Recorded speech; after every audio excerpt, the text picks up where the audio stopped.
जय Hind.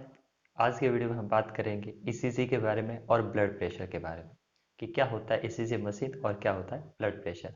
High blood pressure और low blood pressure के बारे में भी बात करेंगे। तो पहले बात होती है ईसीजी मशीन के बारे में। तो शायद आपने ईसीजी मशीन को देखा होगा। ईसीजी मशीन होता है, उसकी फुल फॉर्म होती है इलेक्ट्रोकार्डियोग्राम। इलेक्ट्रोकार्डियोग्राम, कार्डियो का अर्थ क्या होता है? हृदय, यानी कि हृदय के अध्ययन करने को कार्डियोलॉजी कहते हैं। जो हृदय के डॉक्टर्स होते हैं उन्हें कार्डियोलॉजिस्ट कहते हैं, क्योंकि वो हृदय का अध्ययन करते हैं।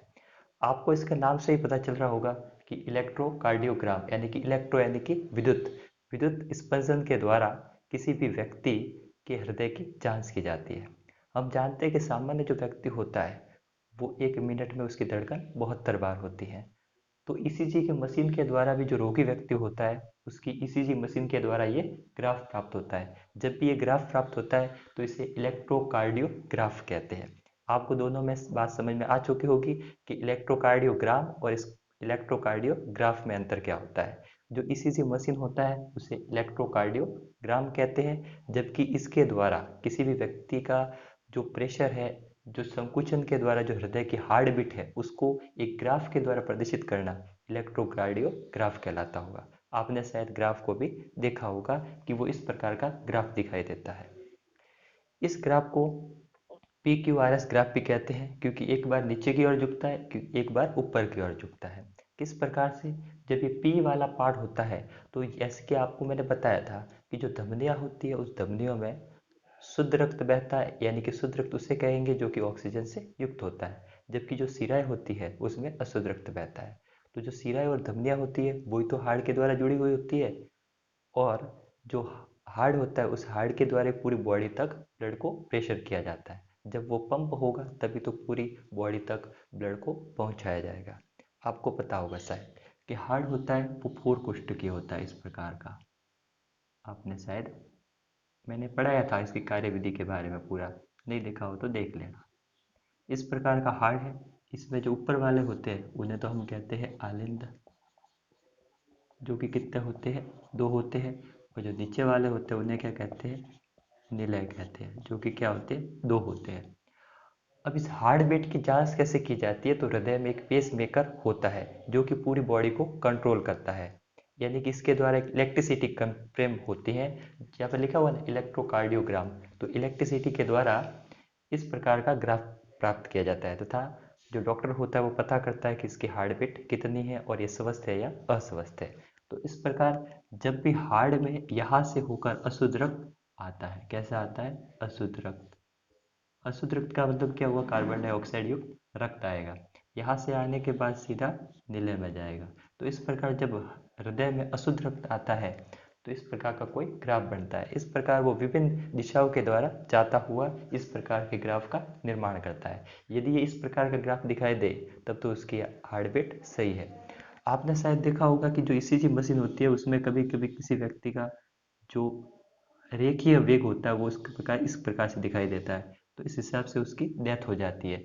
लेकिन हमारी जो हार्ट बीट होती है वो चलनी चाहिए, तभी तो इस प्रकार का ये दिखाई देगा। आपको, आई होप आपको समझ में आ चुका होगा कि ईसीजी की फुल फॉर्म क्या होती है? इलेक्ट्रोकार्डियोग्राम। जबकि जो ग्राफ प्राप्त होता है उसे इलेक्ट्रोकार्डियोग्राफ कहते हैं। जबकि जो हृदय के जो डॉक्टर्स होते हैं उन्हें इलेक्ट्रोकार्डियोग्राफिस्ट कहते हैं, क्योंकि हृदय का अध्ययन करते हैं। इसका उपयोग हार्ट की कार्यविधि की जांच के लिए किया जाता है। ईसीजी की खोज के लिए एंथोवेन, यानी कि आपको पूछेंगे कि ईसीजी मशीन की खोज सर्वप्रथम किसने की थी, तो आंसर होगा एंथोवेन ने। तो एंथोवेन ने जब ईसीजी की खोज की तो उन्हें इसके लिए नोबेल प्राइज भी मिला था। इसमें लगभग 12 लीड्स होती हैं जो कि उसके चेस्ट पर लगाई जाती हैं, तथा उस पेस मेकर की सहायता से इलेक्ट्रिसिटी कंप्रेस करके ईसीजी मशीन के द्वारा इस प्रकार का ग्राफ तैयार किया जाता है, तथा उसकी हार्ट बीट को जांच किया जाता है कि उसकी हार्ट बीट किस प्रकार से है। हम अभी आगे अध्ययन करेंगे, धमनी और शिरा के बारे में पढ़ चुके हैं। आगे हम लो ब्लड प्रेशर और हाई ब्लड प्रेशर के बारे में भी समझेंगे। तो आई होप आपको ईसीजी मशीन के बारे में समझ में आ चुका होगा कि क्या होती है ईसीजी की फुल फॉर्म और ये किस प्रकार व्यक्ति में कार्य करता है। तो आपको समझ में, अब हम जानेंगे रक्तदाब के बारे में, जिसे बीपी भी कहते हैं, ब्लड प्रेशर। रक्त दाब क्या होता है कि धमनियों की दीवारों पर लगाया गया दाब रक्त दाब कहलाता है। हम जानते हैं कि जो धमनियाँ होती हैं वो रक्त को हृदय से पंप करके पूरे बॉडी तक पहुंचाती है, यानी कि ऑक्सीजन युक्त होती है, इसलिए धमनियों में हमेशा शुद्ध रक्त बहता है। तो जो ब्लड प्रेशर होता है वो दो टाइप का होता है, एक होता है हाई ब्लड प्रेशर, एक होता है लो ब्लड प्रेशर। तो इसके बारे में हम जानेंगे। तो धमनियों की दीवारों पर लगाया गया दाब रक्त दाब कहलाता है। उसके मापन की यूनिट 120/80 mm ऑफ Hg। जो स्पीक मोमेनोमीटर होता है उसमें किसका यूज किया जाता है? Hg का। Hg यानी कि मरकरी का। तो ये क्वेश्चन इंपॉर्टेंट है।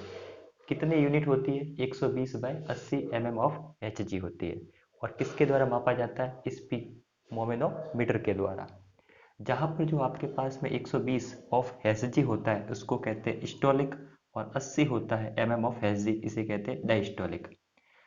जो हार्ट होता है वो पहले संकुचित होगा, यानी कि दबेगा। जब हार्ट दबेगा तभी तो पूरा रक्त पंप करेगा, पूरा रक्त पंप करेगा तभी तो पूरी बॉडी तक जाएगा। तो इसको कहते हैं स्टोलिक। जब हार्ट संकुचित होता है यानी उसके ऊपर दबाव होता है तो इसे कहते हैं स्टोलिक, जो कितना होता है 120। जबकि एक होता है डायस्टोलिक, जब प्रसरण करता है यानी कि खुलता है तो इसे कहते हैं डायस्टोलिक, जिसे प्रसरण दाब भी कहते हैं, वो होती है 80। किसके द्वारा मापा जाता है? स्फेगोमोमेनोमीटर के द्वारा मापा जाता है। यदि आपने कभी सुना होगा कि जो ब्लड प्रेशर की इकाई कौन सी होती है तो वो हो जाएगा 120/80 mm ऑफ Hg। इसमें कौन सा पारा होता है? यानी कि जब आपने बीपी का मशीन देखा होगा तो जो पारा नीचे चलता है और ऊपर उतरता है तो वो क्या होता है? एक प्रकार का पारा ही होता है, यानी कि Hg होता है। तो आप समझ चुके होंगे कि क्या होता है स्टोलिक और क्या होता है डायस्टोलिक।